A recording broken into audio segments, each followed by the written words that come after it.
Hello, good afternoon. It's midday live from our news hub here at Adesawe in Kanda, Accra. My name is Efua Tieku. The headlines. Former UN Secretary General Kofi Annan's body arrives in Accra today. About 1,500 suicide cases recorded annually in Ghana. We'll delve more into it as the world marks Suicide Prevention Day.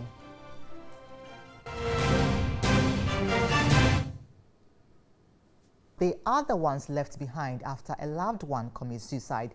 Some never recover from the shock of loss, others sink into depression and sometimes also attempt suicide. As the world marks Suicide Prevention Day, we ask, does society care about those left behind?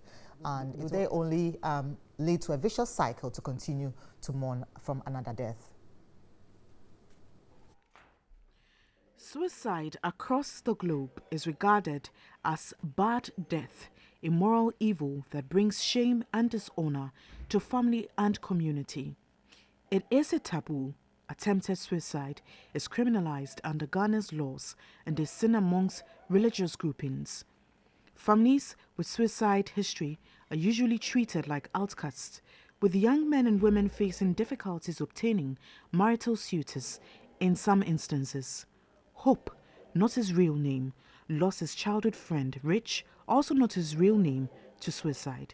He believes his friend may have committed suicide over poor academic performance at the senior high level. One day we were just there and we were making fun that, hey, so if your results come in is very bad, then it means you kill yourself. Then we laughed. I thought we were just joking. We went to check and the results was totally different from what he told us. But his friend took his life. I had a knock around 3. I was told, oh, your friend is dead. I didn't believe. I just went there, I entered the house, saw my friend lying down. So probably because of the academic competition too, it might have had an impact on his decision.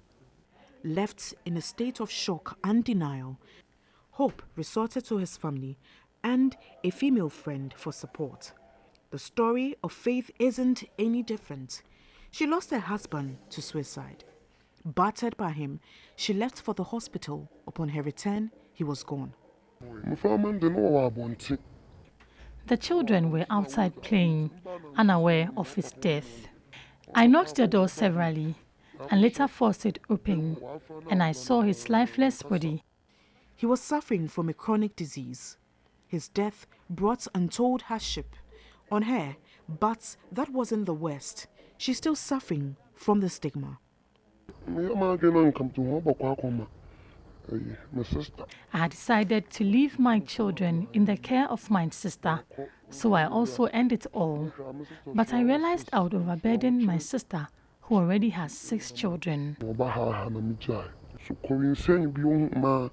On one occasion, a drunk nearly attacked me and accused me of killing my husband.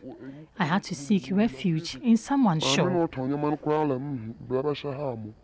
Both Hope and Faith have not received any form of counseling, but try to live normal lives. Community psychologist and researcher on suicide prevention, Johnny Ando Arthur, says stigma does not help the recovery of those who have lost their loved ones. People to really understand that these people who lose relations, they go through a lot. I mean, nobody at all losing a significant person. You go through certain psychological problems, and so these people really need care. They need understanding. He admitted the country has not done much on his suicide. Need care. They need understanding. He admitted the country has not done much on his suicide prevention plan.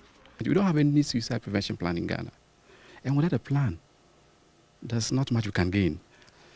These guidelines and policies really even highlight how the media should even broadcast suicide news. Sometimes we over-sensationalize it. It's as if they just want to sell the story, but they are not concerned about the very needs of these people. Checks with the Ghana Police Service reveal the service has no national statistics on suicide. CEO of the Mental Health Authority, Dr. Akwesi Osei, admits They have succeeded in providing mental health services at regional and district hospitals, but more needs to be done. But we want to go down further, even to the CHIPS compounds, to the communities, so that you don't need to travel far. We have not got there yet. We are gradually getting there. But you require resources, human resources, financial resources. And we are trusting that in the next few years, you'll get there. What happens to those who are left behind? The police, as I said, the homicide unit, they often may be the first or amongst the first to come into contact with this. So our linkage with them will then be for them to refer such people to us. For now, unfortunately, there is no such structure. We now need to put in place the structure. We need to meet with the police and together arrange how such situations will go on. He says in other jurisdictions, there is a toll-free line dedicated for mental health, but laments the telcos in Ghana do not support it. A dedicated toll-free line. We've managed to get a line, but we are not announcing yet because it's not been activated.